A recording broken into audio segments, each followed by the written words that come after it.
Hi friends, good morning. So మన ప్రయాణం అనేది సాగుతుందన్నమాట. ఈరోజు నేనున్న ప్లేస్ నుంచి పాకిస్తాన్ బోర్డరు 45 కిలోమీటర్లు వస్తుంది. This gov NAM దుడూషన్. సో ఈ గ్రామం పేరు వచ్చేసి దుడూషన్ అన్నమాట. సో ఇక్కడ నుంచి 45 కిలోమీటర్స్ వెళ్తే నాకు పాకిస్తాన్ బోర్డర్ వస్తుంది. కొంచెం నాకు టైం సేవ్ అవుతుంది. ఇటు ఉదయపూర్ కల్లా వెళ్ళానంటే మొత్తం కొండ ప్రాంతాలు వస్తాయి. నేను తొక్కలేను అన్నాడు. ఇప్పుడు ఎండాకాలం వాసిపోద్ది. సో అందుకని నేను డిసైడ్ చేసుకున్నాను ఇటు పైకి వెళ్దామని. Okay, let's do it.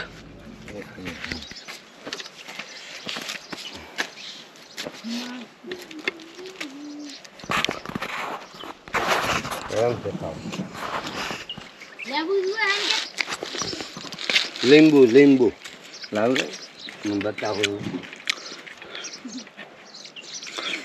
గోరు చిక్కుడుకాయ తిని ఎన్ని రోజులు అయింది? 8 నెలలు అవుతుంది తిని.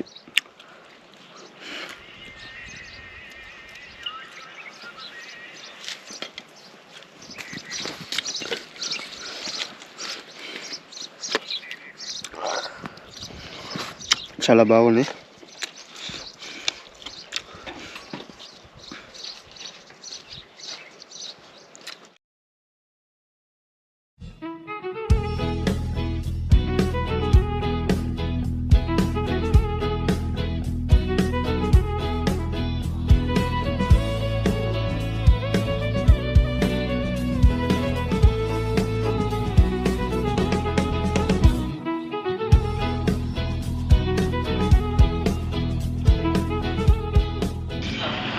నాకు ఈ వీడియో చూసినప్పుడు నాకు చాలా బాధ అనిపించింది.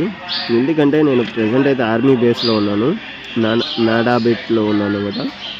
ఇక్కడ ఒక గూడు కనిపిస్తుంది కదా, ఆ గూడు సరిగా కట్టలేదు, అది కట్టుకోలేదు అనమాట. అది పెట్టేకుండి అది పైకెక్కేకుండి గూడు రాలిపోతూ ఉంది. అయినా కానీ మళ్ళీ ఆ కింద పడిపోయిన వాటిని తీసుకొని పైకి వెళ్ళి మళ్ళీ బేరుస్తున్నాయి అనమాట పిచ్చుకలు.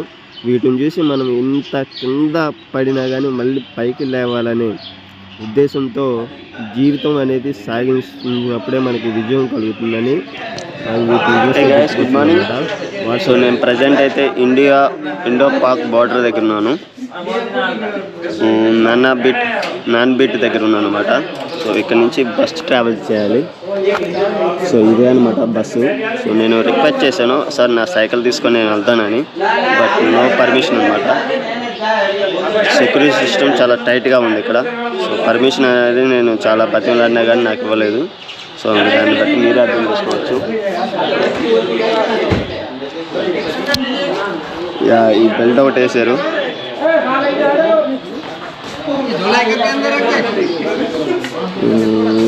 సో ఇక్కడ నుంచి ఇంకా పైకి వెళ్ళిపోవాలి.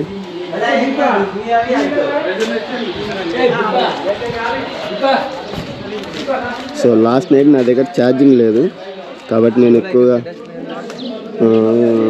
ఎక్కడ మొబైల్ ఛార్జింగ్ పెట్టుకొని నాకు అవకాశం లేక నేను ఏమీ పెట్టలేదన్నమాట. సో ఇవన్నీ కూడా నేను తిరిగి వచ్చినాక చూపిస్తాను. సో ఇక్కడ ఏరోప్లేన్ ఉంది, అంటే బార్డర్ సెక్యూరిటీ ఉంది, అదేవిధంగా రకరకాలుగా ఉంది అనమాట ఇక్కడ. సో వీటన్నిటిని నేను మళ్ళీ తిరిగి వచ్చినాక చూపిస్తాను. First of all I will go to Pakistan బోర్డర్కి వెళ్తున్నాను, 0 పాయింట్ దగ్గరికి.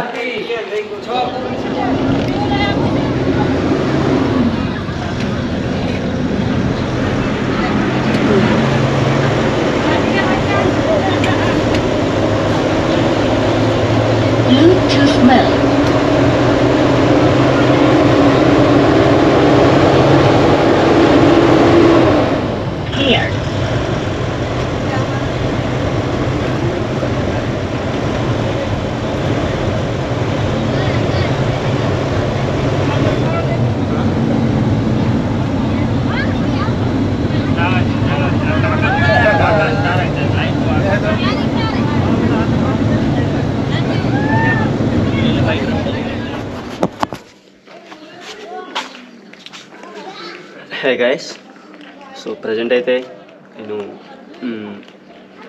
నానేఘట్ అనే ప్రదేశంలో ఉన్నాను. ఇది పాకిస్తాన్కి ఇండియాకి 0 బార్డర్ అనమాట. సో 30 కిలోమీటర్స్ బస్ ట్రావెలింగ్ చేసినాక నేను ఇక్కడికి రావడం జరిగింది. So first of all shoot చేయొచ్చో లేదో అని చెప్పేసి నేను లోపలికి షూటింగ్ చేసుకోవచ్చు అని అడిగితే ఓకే అని చెప్పారు. It's very nice. So so present అయితే నా వెనకాలే ఉంది బోర్డరు.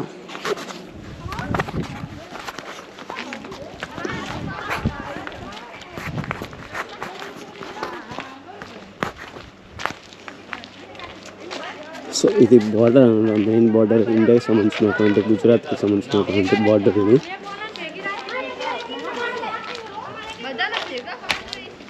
సో మనకి ఇక్కడ నుంచి పర్టికులర్గా స్టాప్ ద పాకిస్తాన్ 250 మీటర్ అంటే 250 మీటర్ అవతల వచ్చేసి మనకి పాకిస్తాన్ బార్డర్ వస్తుంది ఇది. సో ఇండియా అండ్ పాకిస్తాన్ 1971లో యుద్ధం జరిగినప్పుడు సో పాకిస్తాన్ వాళ్ళు ఎక్కడ దాకా రావడం జరిగిందనమాట. సో వాళ్ళని తరిమి కొట్టడం. సో మనం ఉంది 0 పాయింట్ అనమాట, మనకి పర్టికులర్గా అయితే ఇది అనమాట. సో ఈ ఫెన్సింగ్ దాటితే మటుకు మనకి పాకిస్తాన్ బార్డర్ వస్తుంది పూర్తిగా. సో ఎంత కట్టుదిట్టంగా చేశారు చూసి, అయినా కానీ సో టెర్రరిస్టులు అనేవాళ్ళు దూరుతూ ఉంటారు అప్పుడప్పుడు.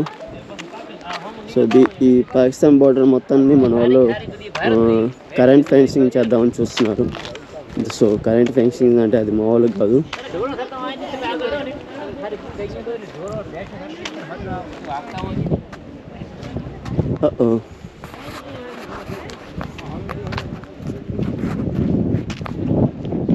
సో ఇది మొత్తం బోర్డర్ లైన్ అప్ అనమాట. సో మన ఇండియా తరపున తెలుస్తుంది, పాకిస్తాన్ వాళ్ళని కొంచెం ఒక 1/2 కిలోమీటర్ అవతల ఉంటుంది అనమాట పాకిస్తాన్కి సంబంధించి. సో ఇగో అవి కనొస్తున్నాయి కదా రాళ్ళు, చిన్న చిన్న రాళ్ళు అనమాట అవి. సో అవి పాకిస్తాన్కి సంబంధించింది.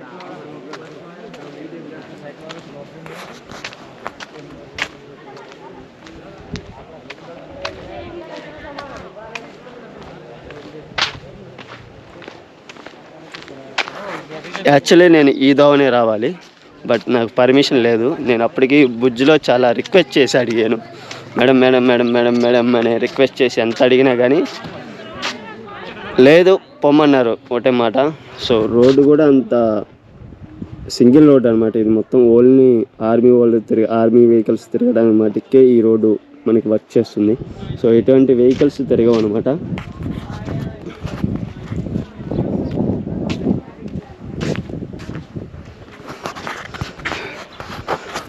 సో మనకి ఇక్కడ గుజరాత్, రాజస్థాన్కి సంబంధించి ఇక్కడ కచ్చ ప్రాంతాలు ఎక్కువ అనమాట. సో అంటే మన ఆర్మీ జవాన్లు 3 రకాలుగా యుద్ధం చేయాల్సి వస్తుంది. ఒకటి పాకిస్తాన్ ఆర్మీతో, 2 టెర్రరిస్టులతో, 3వది వచ్చి ఈ నేలతో. ఈ కచ్చి నేల సో ఏ విధంగా ఉంటుందంటే, సో ఇది ఎండాకాలం కాబట్టి మనకి నీట్గా తెల్లంగా కనిపిస్తుంది. అది మొత్తం ఉప్పే, ఎటువంటి మార్పు లేకుండా అది మొత్తం ఉప్పే వస్తుంది. సో కొంచెం వానాకాలం స్టార్ట్ అవ్వగానే మనకి మొత్తం వరద నీటుగా ఒక మోకాళ్ళలోతు నీళ్ళు వచ్చేస్తాయి. సో ఇప్పుడు ప్రజెంట్ అయితే సో మన ఆర్మీ జవాన్లు వచ్చేసి ఒంటెల మీద సవారీ చేస్తుంటారు. ఈ రోడ్డు మొత్తం ఒంటెల మీద సవారీ చేస్తుంటారు. వానాకాలం వచ్చేసరికి మొత్తం నీళ్ళు ఉంటాయి కాబట్టి సో ఒంటెలు నీళ్ళలో, ఉప్పు నీళ్ళలో దిగవు కాబట్టి అవి వాళ్ళు ఏం చేస్తారంటే సో కాళ్ళకి స్పెషల్గా షూ ఒకటి వేసేసుకొని ట్రావెలింగ్ చేస్తుంటారు అన్నమాట. సో ఇంకా శీతాకాలం వచ్చేసరికి ఈ వరద మొత్తం ఇంకిపోయి ఉంటుంది, ఓన్లీ బురదే ఉంటుంది అనమాట ఇక్కడ. సో ఆ బురదలు కూడా మన ఆర్మీ జవాన్లు అనేది పహారా కాయటం అనేది ఇక్కడ ఉన్నటువంటి రాజస్థాన్ కానీ, గుజరాత్ కానీ సో ఈ 2 ప్లేస్లో ఉన్నటువంటి విచిత్రం అన్నమాట. సో అంత గొప్పతనంగా మన వాళ్ళు యుద్ధం అనేది చేస్తుంటారు. ఈ యొక్క వాతావరణంలో మనకి ఇవి మొత్తం ఎటువంటి పక్షులు కూడా జీవించలేనటువంటి ఏరియా అనమాట. దీన్ని కూడా మన వాళ్ళు కంటికి రెప్పలా కాపాడుతానంటే చూసుకోవచ్చు. బార్డర్ సెక్యూరిటీ అనేది ఎంత ముఖ్యం ప్రతి దేశానికి. సో మన వాళ్ళ మటుకి రాజకీయ నాయకులు ఇంట్లో గల హోటల్ దగ్గర కూర్చొని, ప్రెస్ల దగ్గర కూర్చొని ఆర్మీ గురించి చండాలంగా మాట్లాడతారన్నమాట. సో వాళ్ళు అటువంటి మాట్లాడే వాళ్ళని తీసుకొచ్చి ఇక్కడ కూర్చోబెడితే 1 నెల రోజులు ఈ ఏరియాలో పనిచేపిస్తే ఒక్కొక్కడికి దోలు తిరిగి. హాయ్ గాయ్స్, సో ఈ ఎండకైతే ఐస్ క్రీమ్ తినాలనిపించింది, వచ్చి అడిగాను. బట్ రేట్ ఎక్కువ ఉంది ఇక్కడ. సరే వెళ్తున్నా అని చెప్పేసాను అనమాట. సో భయ్యా గారు అయితే ఐస్ క్రీమ్ ఫ్రీ ఇచ్చారు. 70 రూపాయలు అనమాట. ఇది ఫ్రీగా ఇచ్చారు. థ్యాంక్ యూ సో మచ్ భయ్యా. సో నాకు ఇక్కడ ఫ్రెండ్స్ అనేవాళ్ళు సర్కిల్ అయ్యారు అనమాట. నా అనుకుంది వాళ్ళే Gujarati Gujarati Gandhinagar Gandhinagar Gujarati okay first of all we are Indians okay yes yes ये मत डालना, हमारी बेइज्जती हो जाएगी। యా ధన్యవాద్ ये गुजराती वाला मत डालना, बेइज्जती हो जाएगी। సో ఇక్కడ గుజరాత్ పీపుల్ మటుకు చాలా మంచితనంగా చూసుకుంటున్నారు వీళ్ళు. లాస్ట్ నైట్ కూడా ఒక ముసలైన వాళ్ళ హోటల్ దగ్గర స్టే చేయటం కానీ, సో అదేవిధంగా ఫుడ్ పెట్టడం కానీ చాలా బాగా చూసుకున్నారు. చాలామంది వస్తుంటారు.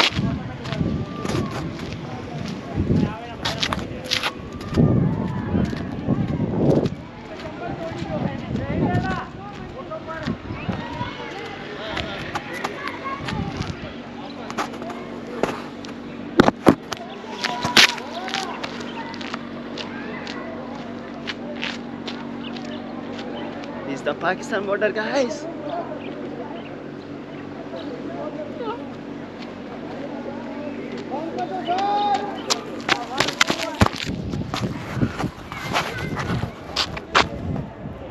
ఇక్కడ దాకా వచ్చారనమాట. సో తర్వాత మన వాళ్ళని ఎదిరించి సో ఇక్కడి నుంచి తరివి కొట్టడం జరిగింది.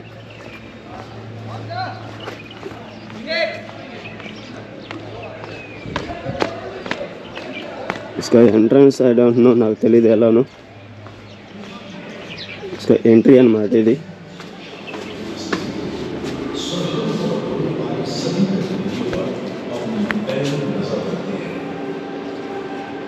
సో ఇది ఆర్మీ జవాన్కి సంబంధించిన అనమాట. ఎవరైనా చనిపోతే వాళ్ళకి గుర్తుగా ఇది ఉంటుంది. ఆ యొక్క వెలుగులో ఆ చనిపోయిన వాళ్ళని చూసుకోవడం మన యొక్క భారతదేశం యొక్క గౌరవంగా భావిస్తారు.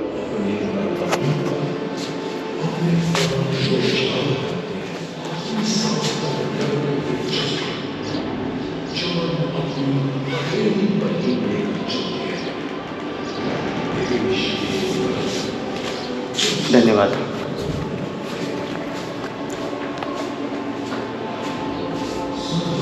బిఎస్ఎఫ్ సంబంధించిన సెక్యూరిటీకి సంబంధించిన సిస్టమ్ అనమాట. ఇక్కడ వాళ్ళకి ఇచ్చే కీర్తి చక్ర కానీ, సో కీర్తి చక్ర తీసుకున్న వాళ్ళంటే నేమ్స్ ఇక్కడ ఉంటాయి అన్నమాట మనకి.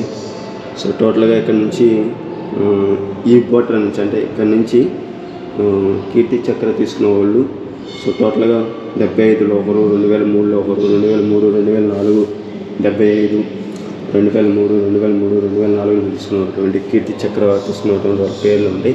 అదేవిధంగా మహావీర చక్ర తీసుకున్న వాళ్ళు అటువంటి బిఎస్ఎఫ్కి సంబంధించిన పోస్టులు ఉంటాయి అన్నమాట. వాళ్ళకి సంబంధించి 1972లో ఒకరు, 72లో టోటల్గా. సో ఈ బోర్డు నుంచి టోటల్గా ఒకరు తీసుకున్నారు మహావీర చక్ర. అదేవిధంగా కీర్తి చక్ర 4 మెంబర్స్ తీసుకున్నారు అన్నమాట. అదేవిధంగా ఇక్కడికి వచ్చేసి వీర చక్ర తీసుకున్న వాళ్ళ పేర్లు ఇంకా ఉంటాయి అన్నమాట.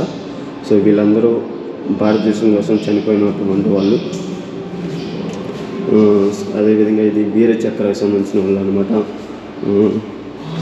శౌర్య చక్రకు సంబంధించిన అనమాట. సో ఇలా ప్రతి పేరు ఉంటుంది మనకి. సో చాలా వీళ్ళని మనం గుర్తుపెట్టుకోవాల్సిన అవసరం ఉంటుంది. ఎందుకంటే ఈ బోర్డర్ వచ్చేసి చాలా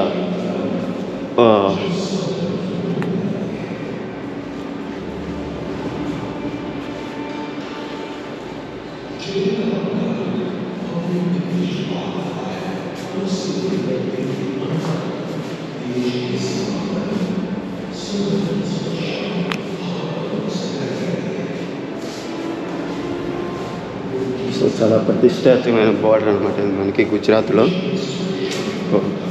ఎంట్రన్స్ లేదు. యా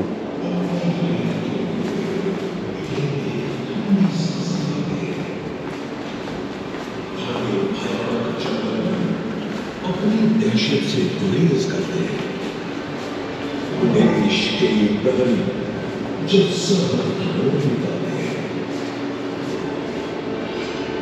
सीमा सुरक्षा बल के जवान సో మహావీర చక్ర తీసుకున్నటువంటి అధికారి మనకి ఇక్కడ ఉన్నాడు. ఎస్హెచ్ రామకృష్ణ వర్ధా అంట. సో ఏసీ 31 బెటాలియన్ బిఎస్సి 1971లో తీసుకున్నారు. కీర్తి చక్ర తీసుకున్నటువంటి వాడికి సంబంధించినటువంటి వీడియోస్ ఇక్కడ మనం చూడొచ్చు అనమాట. సో ఆ సింబల్స్ కూడా ఎలా ఉంటాయి అనేది, వీర చక్ర సింబల్స్ కానీ, సో అదే శౌర్య చక్ర సింబల్స్ కానీ ఎలా ఉంటాయి అనమాట మనకి. Wow, wonderful. నా జీవితంలో ఇండియన్ ఆర్మీకి సంబంధించిన ఫైటర్ జెట్ని చూడటం ఫస్ట్ టైం అనమాట. అమేజింగ్గా ఉంది ఇదైతే. సో నేను అసలు ఇంత పెద్ద యుద్ధ విమానాలు ఉంటాయని నాకు అసలు తెలియదు. నేను చిన్నప్పటి నుంచి టీవీలో చూడటమే. సో అన్ని మీటర్లో చెప్తుంటారు అన్నమాట వాటిని. ఆ మీటర్లు ఎంతో నాకు తెలియక నేను చాలా చిన్న విమానాలు అనుకునేవాడిని. బట్ ఇక్కడికి వచ్చి చూస్తే నాకు అద్భుతంగా ఉందన్నమాట. సో ఇంత పాత విమానమే ఈ విధంగా ఉందంటే ఇప్పుడు మనం తయారు చేసుకున్న సుఖోయిలు కానీ మిగ్గులు అదేవిధంగా రఫేల్ కానీ తేజస్ విమానాలు ఇంకా పెద్దయో అవి ఇంకే రకంగా ఎంత అద్భుతంగా ఉండేవో నాకు చెప్పలేనమాట అనమాట. It's a wonderful. దీన్ని ఇక్కడ చూడటం నా అదృష్టంగా నేను భావిస్తున్నాను. జై భారత్, జై ఇండియన్ ఆర్మీ.